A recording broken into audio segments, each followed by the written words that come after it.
There can hardly be a more dramatic story in Hollywood. Imagine being the man who revived Disney, bringing new classics such as The Little Mermaid, Aladdin, and The Lion King to the world, only to be tossed out at the very top. Most would have quit, but not Jeffrey Katzenberg. He accepted defeat and used it as fuel to create his own studio, one that went on to produce Shrek, Kung Fu Panda, and Madagascar. One of those films was later part of a studio sold for $3.8 billion. This is the fantastic story of Jeffrey Katzenberg, the Disney reject who didn't just bounce back, he built an empire.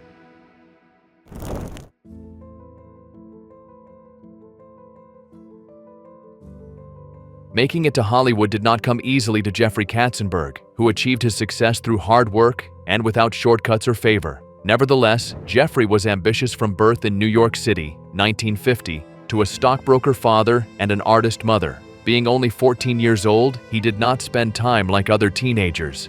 Instead, he had volunteered to work on the political campaign of Mayor John Lindsay, stuck in, as it were, envelopes, and answered telephone calls, whatever it took. This non-stop motion came to the point it was a source of a nickname, and his boundless, energetic outlook known as Squirt turned out to be his trademark the rest of his career. By the early 1970s, such power was a hallmark of employment at Paramount Pictures. In this case, Katzenberg was noticed by Michael Eisner, who was able to realize his potential very soon. Other colleagues would clock off at 6 p.m., but Katzenberg would still be at his desk past midnight, reading the scripts and production notes line by line. The payoff is that he worked his way up the corporate ladder, and by the end, he was an essential member of the Paramount production department. He contributed to the development of some of the studio's biggest hits of the time, including Saturday Night Fever in 1977, which grossed over $185 million worldwide, and Star Trek, the motion picture in 1979, which earned more than $139 million globally, despite receiving tepid reviews. Katzenberg was a man who had already proven himself in transforming stories into box office gold. At the beginning of his 30s, Katzenberg was not only another executive, but he was regarded as one of the keenest thinkers in Hollywood. He started as a teenager delivering envelopes and then went on to deliver hits to one of America's most influential studios, and this only the beginning. There were larger opportunities and larger fights awaiting him at Disney.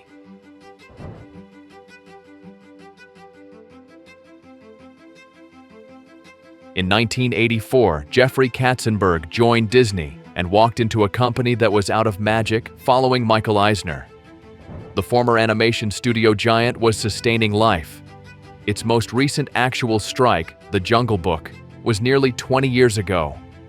Even in the late 70s and early 80s, movies such as The Fox and The Hound and The Black Cauldron failed, and the latter almost closed the animation department permanently. The critics were blatant in their question on whether Disney should close it, never to open again. This is because, to many people, Disney was no longer a place where anything was possible. It had become a distant memory. Katzenberg, nevertheless, was not such a person as to give up. He rolled up his sleeves and tackled the problem as he always did. He rewatched reels at times, frame by frame, and provided page-by-page commentary on storyboards. He might be hard, even rough, but he wanted big things. He understood what was at stake: the survival of the Disney animation business itself, the output. What about it? Nothing of the kind, and superstitious. Superstitious, nothing of the sort. The Little Mermaid, released in 1989, was a beautiful comeback, grossing more than $200 million across the globe. Then there was Beauty and the Beast, 1991, the first animated movie to be nominated for Best Picture at the Oscars. In 1992, Aladdin became a hit, crossing the billion-dollar mark at the box office, thus delighting viewers all over. And next followed the cream of the crop, The Lion King, in 1994. It became a cultural phenomenon, with revenues of around $1 billion USD in its initial run, Academy Awards, and eventually the top-grossing Broadway musical in history. Nothing like this. Disney was back and on top of the world. This period would subsequently be named the Disney Renaissance, with Katzenberg at its center. Not only did he bring back Disney, he showed the world that animation was no longer just an entertainment form for kids, but it was something that would appeal to all people in the world. Katzenberg seemed to have won the spot as one of the most significant leaders of Disney, at least at that moment. But with triumphs in Hollywood, there are storms also.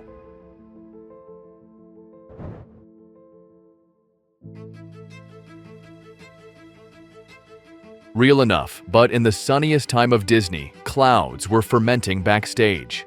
Disaster befell in 1994 when an adored president of Disney, Frank Wells, died suddenly in a helicopter accident. Katzenberg, after contributing to billions in box office success, felt he was the logical next step to take over the position left by Wells.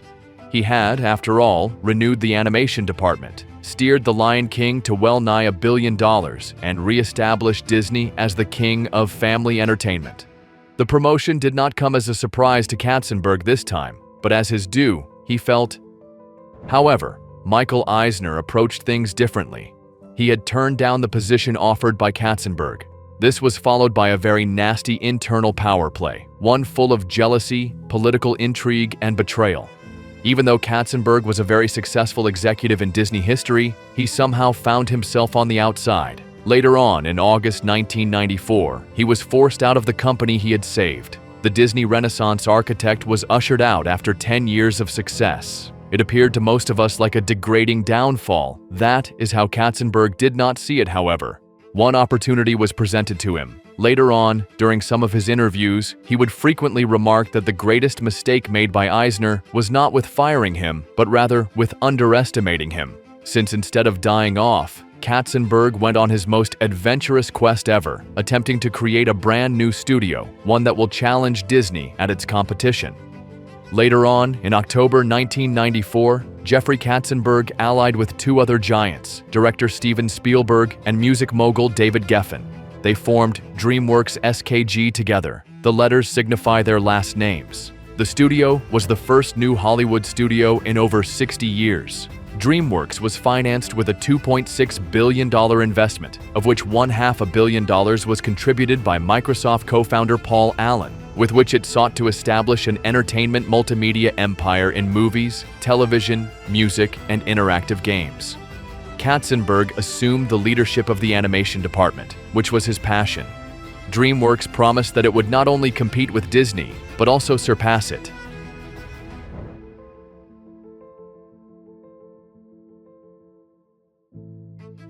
The 1998 animated film, The Prince of Egypt, is the first significant feature of DreamWorks Animation, boasting sweeping visuals and a widescreen narrative. It earned more than $200 million in the international market and paved the way for the future. However, it is in 2001 where Shrek remained the ultimate breakthrough. This irreverent, atypical fairy tale spin-off proved to be an immediate success, raking in close to $500 million worldwide. Not only was Shrek a success at the box office, it also won the first ever Academy Award in the Best Animated Feature category.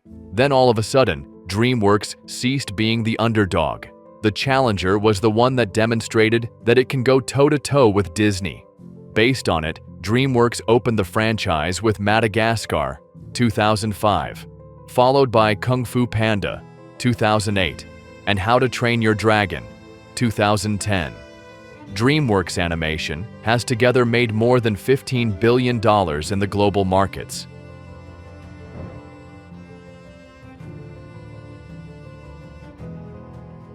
Jeffrey Katzenberg was neither an ordinary storyteller nor a strategist. DreamWorks Animation was serving box office hits, but Katzenberg did not know that somewhere, the silver screen was not as big as the real empire. He ventured into TV with programs such as The Penguins of Madagascar and Kung Fu Panda, Legends of Awesomeness, which ended up being a hit worldwide on Nickelodeon.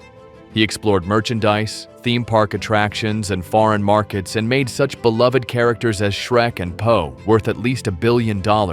By the beginning of the 2010s, DreamWorks Animation was no longer a studio. It had become the world's largest independent animation studio, attracting thousands of creators and artists from various countries. And then followed the business success of Katzenberg.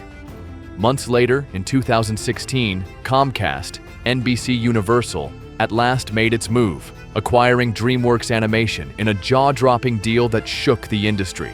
A whopping $3.8 billion, or $41 per share. In perspective, Universal did not purchase a studio, but an instant library of global franchises: Shrek, Madagascar, Kung Fu Panda, Trolls, and How to Train Your Dragon. The franchises, by that point, had gathered over $13 billion at the global box office, not to mention merchandise, TV spin-offs, and theme park rides. To Comcast, it was a golden ticket in the family entertainment business, a step toward competing directly with Disney and Pixar after decades of unsuccessfully trying to do so.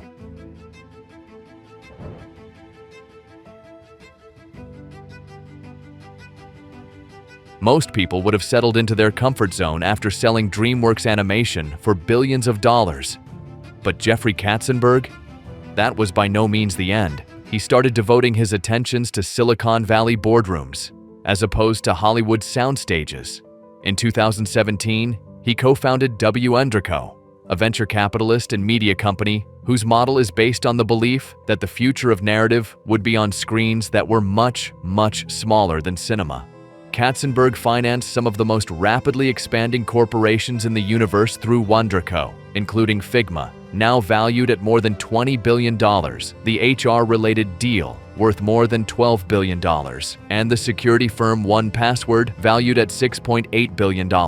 Again, Katzenberg was one step ahead of the times as he put his finger on the pulse of the industries about to blow up. His riskiest, though, was his latest, Quibi, the streaming service featuring short-form programs that he launched in 2020 together with former HP CEO Meg Whitman. Initial concept was also simple, but dangerous. Add quality, Hollywood content to the equation, programming that is high quality and at Hollywood standards, and keep it in the form of a bite-sized dish of shorter than 10 minutes and ever so much ready to be consumed via a smartphone. Katzenberg had to raise around $1.75 billion from the investors, and the launch of the platform included celebrities such as Kevin Hart, Sophie Turner, and Chrissy Teigen. Then, woe betide. Something went wrong. The COVID-19 pandemic ensured people stayed at home, glued to their televisions and laptops rather than their phones. Within half a year, Quibi has shut down. It is considered one of the highest-profile flops in streaming history. Quibi was not the end, however, for Katzenberg. It was a lesson. He termed it a big swing and a miss, noting, though, that even billionaires fall off. It was just about making risks, learning, and going on. And through all this, there was one thing that Katzenberg never forgot, that regardless of whether it is a 2-hour film in the cinema or 2 minutes on your smartphone, the most incredible magic is in the telling. People do not want content, they want connection. And it is a belief that has kept Katzenberg on top even in the golden era of animation to the digital era of technology.